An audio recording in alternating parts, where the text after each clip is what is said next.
You have to be clinical, and they weren't, and they got punished. Particularly in the first 10, 15 minutes. If they'd taken one or two very, very gilt-edged chances, they would have been a bigger threat, obviously. But the way Munich play, they're kind of fearless, aren't they? Yeah, and I think because they play such a high line, Neuer, you saw today, he came off his line a couple of times, actually, to try and combat that.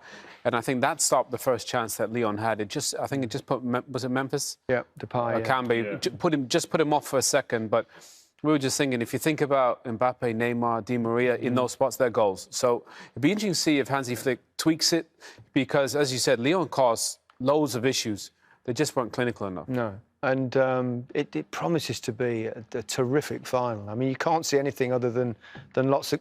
No, I won't say it. Oh, goals. There's got to be goals. The way this Bayern team's set up, press high to win the ball, yes, which is great. This is the way the game's gone so much in recent years. Leave himself wide open at the back. Now, we said we hammered Pep Guardiola in the last game against Lyon for changing his tactics. Yeah. And now we're sitting here and asking Flick, you should change your tactics, maybe. Do you think he should, or do you think it's I just worked? think he needs to... It's worked up to now. They've won 8-2, 3-0. It's worked up to now, but both games, they could have conceded 4 or 5 goals. So if you're playing against, like Owen just said, if you're playing against Mbappe and Neymar and Di Maria, and they get these chances like Lyon did in the first 15 minutes, they'll be 3-0 down in the final before they can say boo. Do you think it'll change? No, it won't change. He might tweak it. Tweak it. Tweak it is the way. Well, that's all it needs to do. I mean, it's all very well having a high line, but if you've got no pressure on the ball and you've got those players running behind you, you've got to drop back, surely. You can't just keep pressing up. It's madness. Or somebody plays a bit deeper that gets across. Yeah. Or Neuer comes out higher. Maybe that's Sula. You know, he's quicker than Boateng. Strikers love it when goalies come out higher, I tell you. Tell you what, though, I think Neuer stopped a couple of goals today. Well, he did. He's always played that way anyway, hasn't he? He's had a tendency to he exaggerated his position today in terms of coming out and being there. And like you say, that chance that Memphis Depay had in the early part of the game, when he got his head up, I think he was surprised to see Neuer so far out, and that put him off a little bit. Possibly.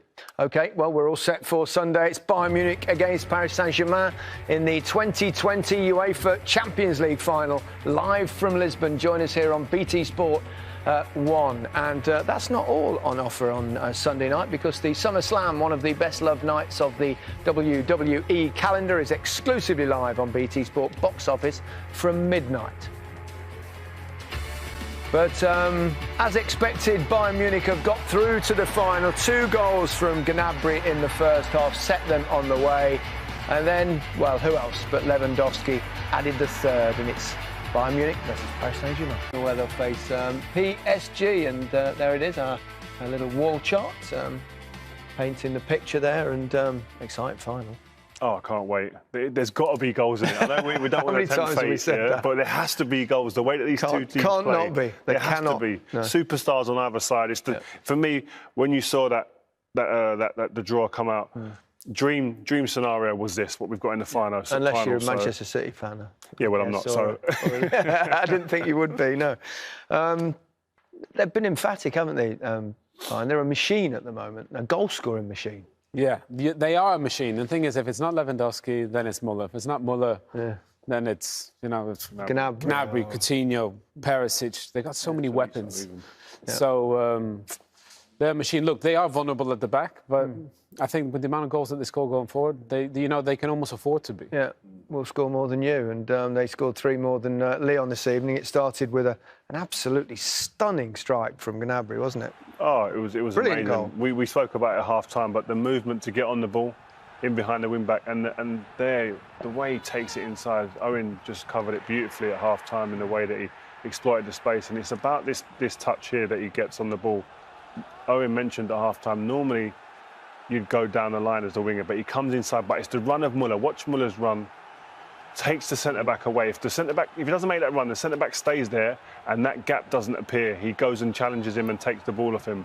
But Muller's run was absolutely beautiful in terms of, that's just awareness of your players in your team and creating space. Yeah, that's why Thomas Muller is exceptional to play with, because he makes space for other people. He wanted a 1-2, saw the pace at which Gnabry was coming, thought, I know where this is going to go. Gnabry gets into that spot, and it's in the back of net. When he sees that space open up, really, doesn't he? He thinks this is going to be a goal, and he's a really, really good finisher. Yeah, we can see that. Didn't need to be necessarily a great finisher to bang his second one in, but I think Lewandowski be a bit miffed with himself for not getting it himself. But Gary, what about this winning the ball back? You know, Gnabry, you know, they did it against Barcelona, they do it here. And again, he gets into that space. I love the weight of the pass. Lewandowski should score, but you're right. Doesn't need a great finish there, but... You've got to be there. Yeah, but the thing is, just that weight to pass, you know, just all the Bayern players, they're really unselfish. They look for each other and they come in waves, they flood the box. And they are really relentless. That's one thing I think PSG are going to have to be aware of is that giving the ball away in your own third of the pitch, middle third of the pitch, these guys, they don't mess about. They go for the jugular. They go to the heart of your team to score goals. Yeah, it looked like it might not be Lewandowski's night, but in the end he got the inevitable goal, didn't he? Brilliant header. I think he prefers the high ones, Gary, honestly. Yeah. I mean, this... he does tend to... You know, this is like just great movement, just stood up. And that's why we said he's almost the perfect number 9, because watch his movement there. Drops into a spot, he knows where that's coming, and he's just too big, too strong. He kids the defender there. He's a bit disinterested at the beginning, if you just saw it at the beginning of that clip there, and then just comes alive. The timing... That's just number 9 art that is. That's art. Yeah, all about creating a little bit of space for yourself, and on the off chance the ball goes in that space, and then you've got a great chance to score. And he does that regularly, even though he missed 1 or 2 chances. His movement gets him those chances. Yeah, and the thing I liked about him is that Marcelo thinks he's doing the right thing, then he's backing into him. Normally that puts you off, but because he jumps so high, he almost jumps above the defender. So on the deck, in the air.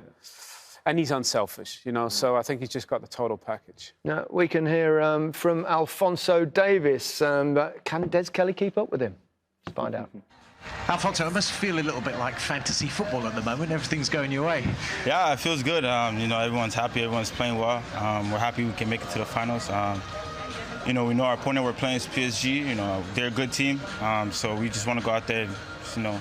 Right now, you know, we celebrate a little bit, but, you know, afterwards we focus on the next game. You've been monsters in this competition. I think you're the first club ever in the Champions League to do 10 straight victories.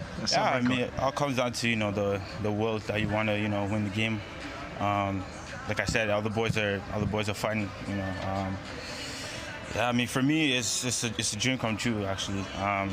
You know, playing in Champions League, you know, making it to the finals is it's everything you can ask for. And not just playing in the Champions League. I mean, you destroyed your hero's side in the last round, Lionel Messi. Did you get the shirt, by the way?